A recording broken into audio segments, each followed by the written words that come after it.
Oh, come on, that doesn't even look real. I'm not falling for this Photoshop hack job.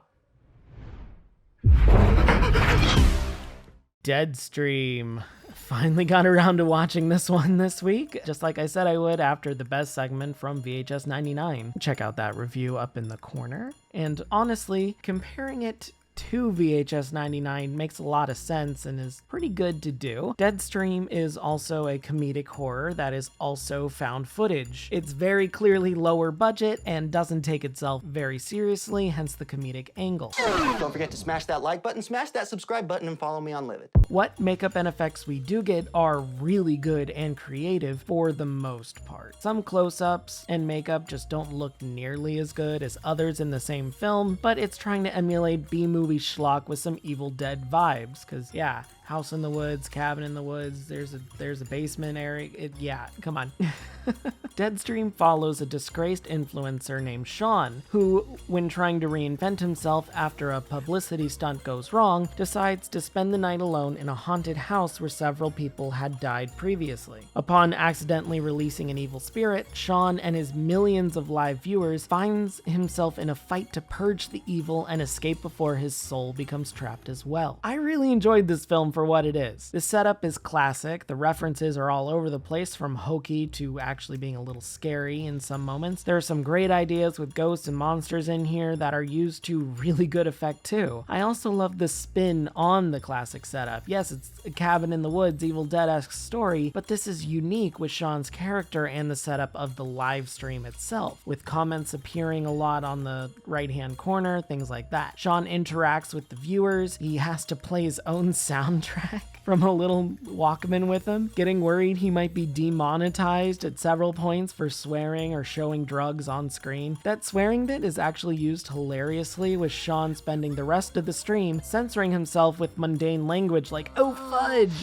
and such. I found it fun. I thought it was a good little detail there. The live stream angle actually plays into the film as well, a lot. This is a one and done movie, meaning there's no time breaks or skips. Once it starts, it proceeds in real time to the conclusion, just like a real live stream would. Props to Joseph Winter, who not only wrote and directed this with his wife Vanessa, but also stars in it as Shawn. The amount of work he had to do with the blocking and the camera angles, giving the over-the-top performances and the jokes and interacting in specific moments, there's just so much, and he does such a great job balancing it. At some points, his high-pitched screams can get a bit grating, and at one point Shawn is just incredibly unlikable, and I get it's played up for a joke, but still, he's not likable in that moment, but it evens out by the end and he actually becomes quite endearing. It makes sense that he would have such a large viewing, especially with all the craziness going on live. He's pretty much a one-man show, and I have to give props to Melanie Stone as well, who plays a fangirl named Chrissy. She's a lot of fun whenever she was on screen, and her responses to some of Shawn's quips were really great and creative. It really helps move things along too, so it isn't an entirely one-man show. Editing Larkir just found out Melanie Stone here, can't believe I didn't realize this, I had a hunch but I didn't know, she was Mabel the Skullbiter in the VHS 99 segment. So cool that she's in both.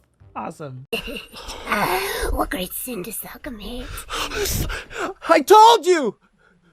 Sometimes the plot can get a bit too obvious or heavy-handed, however, which is a little annoying. I called out the first twist exactly when it was hinted at, and that's fine, I guess, as long as it's played off well and fits in the story, and I think it absolutely does here. There's some great practical effects in here too, but it's a little light on gore, surprisingly. There's really not much there when it comes to gore, unless you count, zombie white stuff. There's not a lot of blood here at all. The costumes and effects, though, are really damn good. Minus one or two times where it does look very fake or hokey, like a woman with just caked on white makeup or an obvious doll for some kind of gore stunt. The creativity is on point though, regardless, and man, this set is amazing. I love the house. I love how Shawn has a hand-drawn map he keeps going back to. It looks great. I love the look of the graffiti and dust everywhere. It's just is just fantastic. The house itself becomes a character, and you really understand the layout with how often they're running back and forth and where certain cameras are located. Really good.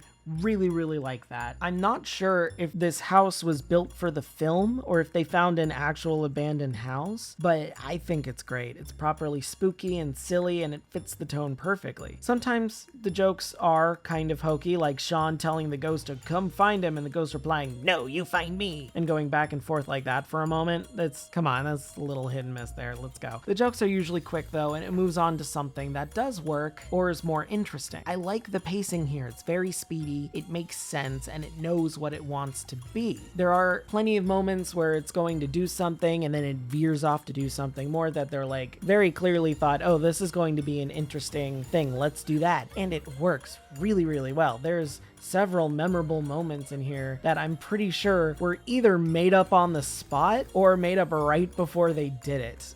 Especially in the climax. It's not a perfect movie, but it's fun, it's inventive, and clever. And it's short, being just under 90 minutes. If I were to attempt to make the film a bit better, I'd probably add a lot more gore. There just was so much missing blood here, and I feel like it could have gone a bit more had it like Evil Dead levels of gore. Come on, give me the gore and the gross out. They had some gross out, not nearly as much as I was hoping for. I don't know. There's a lot interesting here. But for what it is, it works really well. I enjoy the creativity and the expression, so I say give it a watch for a goofy time. You can watch it on Shudder right now. Deadstream gets an 8.5 out of 10 from me. Hey guys, thanks for sticking around for another one of these. I said I'd get to it. I got to it, and I'm glad I did. This was a lot of fun, and I get that the Winters only have this and the one VHS segment under their belts as like actual release things. At least I'm pretty sure. I'm looking forward to seeing more of their stuff. They clearly got an eye for creativity and things that would be interesting. There's so many things that this ghost does that is just fantastic at not only building tension, but making a lot of sense and progressing the story. A lot of the effects are really good. Some are shoddy. I have to admit that, but it is a low budget B movie, so I'm not entirely sure what you expect from there, but overall, I thought it was really good. This is a lot of fun. I'm looking forward to more of what the Winters are doing. Hopefully we get something next year. I don't know what new projects they have. And that's it for today. Remember to comment in the comments below. What did you think of the film? Please no spoilers. And yeah, did you think it sucked? Did you think it was great? Did you think it was better than what I thought? Do you think it was meh? Maybe it was a midstream? I don't know. Remember to subscribe, ring that bell so you don't miss a video, like the video, please, that helps me out a lot. And that's it. Have a great day, and if you're not, have a better one. See ya. I'm just a ghost in your stereo, the fading memory of a shipwreck in the undertow. You're just a lost song, and I'm just a ghost in your stereo.